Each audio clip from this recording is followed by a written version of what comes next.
নিজেকে সবার আগে ভালোবাসতে হয়, তারপরে অন্য কাউকে। একজন নারী নিজের শরীর থেকে কিডনি দিয়েছেন শুধু স্বামীর জীবন বাঁচাতে। সেই স্বামী তাকে ছেড়ে চলে গেলেন, জড়ালেন পরকীয়ায়। আবার আরেকজন পুরুষ স্ত্রীর নিথর দেহের পাশে কাটিয়েছেন পুরো একটি রাত, শুধু তার সঙ্গিনীকে শেষ বিদায় জানাতে। সম্প্রতি ঘটে যাওয়া এই দুটি ঘটনা যেন গোটা সমাজকে নাড়িয়ে দিয়ে গেছে। একই সমাজ, একই সময়, অথচ কত ভিন্ন দুটি বার্তা। একটিতে জীবন দিয়ে ভালোবাসার অবমূল্যায়ন, আরেকটিতে নিঃশব্দের জীবনের শেষ প্রান্তে এসেও স্ত্রীকে আঁকড়ে ধরে রাখার চেষ্টা। সাভারের কলমা এলাকার টুনি, স্বামী তারেকের দুটি কিডনি যখন একসাথে বিকল হয়ে গেল, তখন পরিবারের সবাই মুখ ফিরিয়ে নিয়েছিল। পাশে দাঁড়িয়েছিলেন কেবল একজন, টুনি। নিজের ব্যবসা, নিজের শরীর, নিজের সবকিছু বিলিয়ে দিয়েছিলেন স্বামীর জন্য। ভারতের সিএমসি হাসপাতাল থেকে শুরু করে অপারেশনের যাবতীয় খরচ, কিডনি ট্রান্সপ্লান্ট, সবই টুনির আত্মত্যাগের ইতিহাস। কিন্তু দিন শেষে কি পেলেন তিনি? স্বামী সুস্থ হতেই তারেক হাত ধরলেন অন্য এক নারীর, যিনি টুনির মতো জীবন দেননি, দিয়েছেন শুধু আকর্ষণ। টুনিকে ঘর থেকে বের করে দেওয়া হলো। অপমান, নির্যাতন, অবহেলা আর অবজ্ঞা হয়ে উঠল তার প্রাপ্য। কেন? কারণ মানুষ আজকাল কেবল প্রাপ্তির জায়গা থেকে ভালোবাসা বুঝতে চায়। যাকে দিয়ে জীবন নেওয়া হয় তাকেই একসময় বোঝা মনে হয়, সেই বোঝাকেই একদিন জীবনের দরজার বাইরে ফেলে দেওয়া হয়।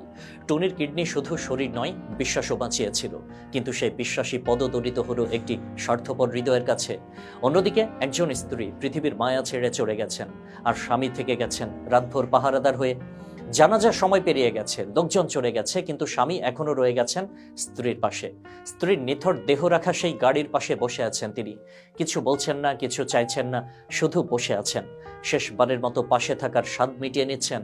স্ত্রী চলে গেছেন, কিন্তু ভালোবাসা থেকে গেছে। বিদায় বলেও যেন বিদায় নয়, বরং দীর্ঘ এক অপেক্ষার নাম। এই পুরুষ প্রমাণ করেছেন ভালোবাসা কেবল জীবিতদের জন্য নয়, সে মৃতরও সঙ্গী। যখন একজন পুরুষ স্ত্রীকে শেষবারের মতো বিদায় দিতে রাতভর পাহারা দেয়, তখন সেখানে ভালোবাসার গভীরতা আর মমতার প্রাচুর্য এতটাই স্পষ্ট হয়ে ওঠে যে যা চোখে পানি আসে, হৃদয়ে শ্রদ্ধা জাগায়। এই দুই ঘটনায় বাস্তব। একদিকে আছে ত্যাগের চূড়ান্ত রূপ, অন্যদিকে মূল্য দেয়া হয়নি। আরেকটিতে আছে নিঃশব্দ ভালোবাসার মহত্ব, যার কোনো প্রচারই নেই, আছে শুধু গভীরতা।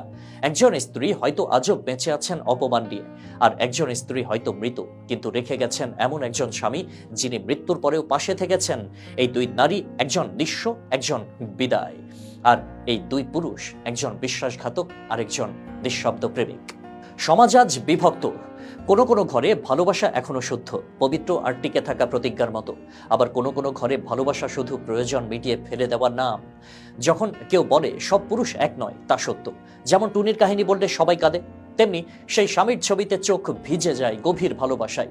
এই সমাজে আমরা যদি টুনিদের ভুলে যাই, তবে বিশ্বাস হারিয়ে যাবে। আবার যদি সেই কফিনের পাশে বসে থাকা ভালোবাসাকে স্মরণ না করি, তবে শ্রদ্ধাও থাকবে না। আজকের দিনে ভালোবাসা মানে অনেক সময় সুবিধাবাদ। কেউ দেয়, কেউ নেয়, কেউ ত্যাগ করে, কেউ প্রতারণা করে। কিন্তু ভালোবাসা আসলে এমন নয়। ভালোবাসা মানে কারো জন্য নিজের সবকিছু বিলিয়ে দেওয়া, কিংবা মৃত্যুর পর কারো পাশে বসে থাকা। টুনিয়ার সেই কফিন পাহারাদার স্বামীর গল্প। দুটো পথ, এক ভালোবাসার আয়না। একটিতে ভালোবাসা ছিল, প্রতিদান ছিল না। অন্যটিতে ভালোবাসা ছিল, শব্দ ছিল না, তবুও ছিল শ্রদ্ধা, গভীরতা। এই সমাজে আমরা কি হতে চাই, প্রতারক নাকি সেই পাহারাদার?